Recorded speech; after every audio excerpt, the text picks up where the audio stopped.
एकदम शांत बच्चा है। आप ध्यान से देखिए, ये दो हैं भाई, ठीक? दो भाई कौन कौन से? अणु और परमाणु। जिसका नाम है बड़ा वो है छोटा, और जिसका नाम है छोटा वो है बड़ा। ध्यान से सुनिएगा। तो बड़ा कौन हुआ? बड़ा भाई अणु। बड़ा भाई कौन हुआ? अणु। और परमाणु कौन है? छोटा। ठीक? अब जो बड़ा भाई है वो और छोटा भाई वो दोनों साथ में मम्मी के साथ में रहते हैं। पापा कहीं बाहर गए हैं, कहीं बाहर रहते हैं, या फिर पापा नौकरी करने जाते हैं घर के बाहर, तो घर में कौन कौन रह जाता है? तीन लोग। कौन कौन? मम्मी, बड़ा भाई, छोटा भाई। बड़ा भाई कौन है? छोटा भाई कौन है? परमाणु। ठीक? अब परिभाषा हमारे जो है उस परिभाषा को समझने के लिए पहले समझिए कि इसमें शब्द क्या क्या आए हैं। अच्छा आप बताइए, ये इतना छोटा है कि वो मम्मी की गोद में रहने वाला बच्चा है। अभी कितना छोटा है? मम्मी की गोद में रहता है। और ये वाला थोड़ा बड़ा हो गया है आपकी तरह, कक्षा 6 में पहुंच गया है। ठीक? तो अब बताओ, मामा के घर पर पड़ी है शादी, मम्मी तो जाएंगी जाएंगी जाएंगी कि नहीं जाएंगी? मामा की शादी है तो मम्मी जाएंगी कि नहीं जाएंगी? जाएंगी। घर को देखना भी है, घर ताला बंद नहीं करना है, तो घर पर कौन रहेगा? अणु रहेगा कि परमाणु? क्यों रहेगा? क्योंकि वो बड़ा समझदार हो गया है। ठीक है? और परमाणु वो मम्मी के साथ में जहाँ जहाँ मम्मी जाएंगी वहाँ वहाँ उसको लिवाकर जाएंगी। अब मान लो अगर खेलने की बात है, ध्यान से सुनिएगा, खेलने के लिए अगर कहना हो कि जाओ बेटा थोड़ी देर खेलो, तो मम्मी इन दोनों में से किसको कह सकती है जाओ खेलो?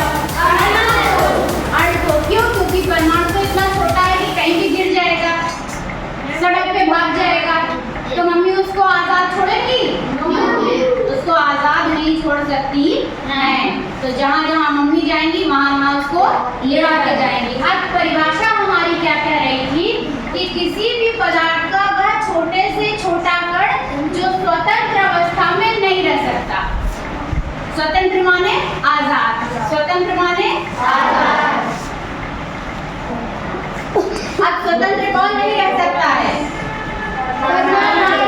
परमाणु को स्वतंत्र नहीं रहने को मिलेगा।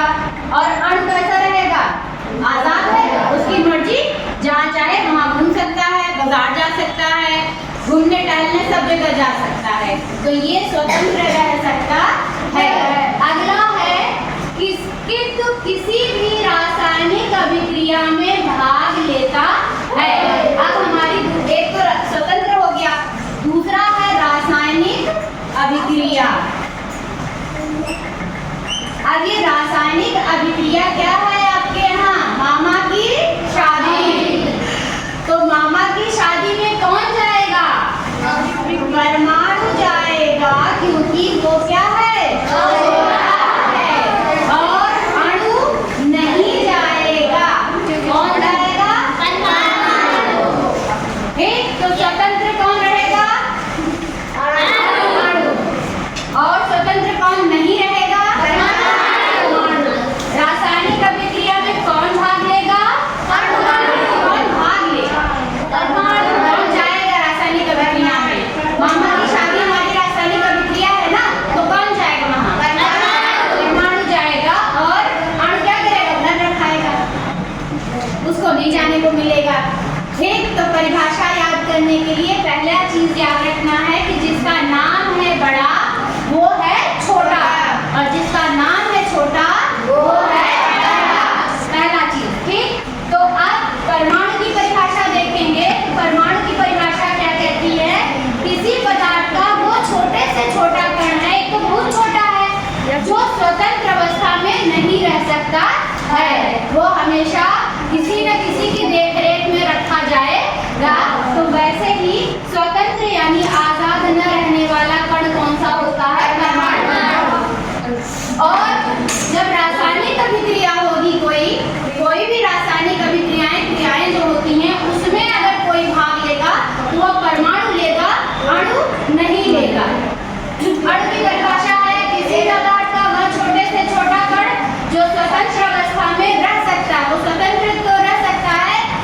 जब रासायनिक अभिक्रिया होती है तो उसमें भाग नहीं लेता है।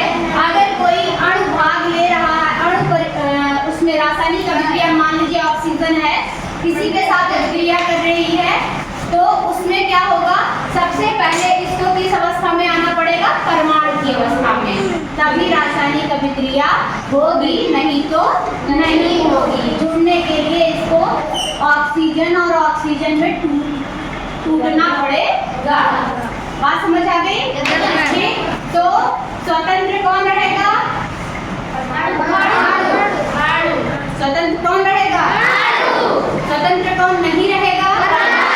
परमाणु। रासायनिक अभिक्रिया में कौन जाएगा? परमाणु। रासायनिक अभिक्रिया में कौन नहीं भाग लेगा? और जब दो या दो से अधिक परमाणु मिल जाते हैं तो क्या बना लेते हैं? अणु। ये है आपका अणु और ये है एक परमाणु और ये दूसरा परमाणु। किस चीज का? ऑक्सीजन का। ऑक्सीजन का एक परमाणु ये है, एक परमाणु ये है। जब दो मिल जाएंगे तो एक अणु बन जाता है। समझ आए कि नहीं? कहानी अच्छी है? दिमाग में अपने फिट कर लेंगे तो आपको परिभाषा कभी नहीं भूलेगी, आप अच्छे से उस परिभाषा को लिख पाएंगे। ठीक है? तो एक बार हमारे साथ बोल दीजिए, जैसे हम बोलेंगे मेरे बाद आप बोलिएगा। परमाणु को इंग्लिश में हम एटम कहते हैं और अणु को मॉलिक्यूल। तो परमाणु की परिभाषा क्या है? किसी भी पदार्थ का छोटे से छोटा कण जो स्वतंत्र अवस्था में नहीं रह सकता, किंतु किसी भी रासायनिक अभिक्रिया में भाग लेता है, परमाणु कहलाता है। अणु की परिभाषा आप देखते हैं, किसी भी पदार्थ का वह छोटे से छोटा कण जो स्वतंत्र अवस्था में रह सकता है, किंतु किसी भी रासायनिक अभिक्रिया में भाग नहीं लेता है, अणु कहलाता है। दो या दो से अधिक परमाणु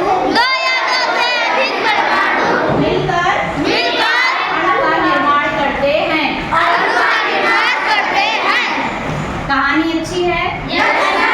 याद रहेगी? जिसको अपने मामा के घर जाना होगा उसको तो याद रहेगी।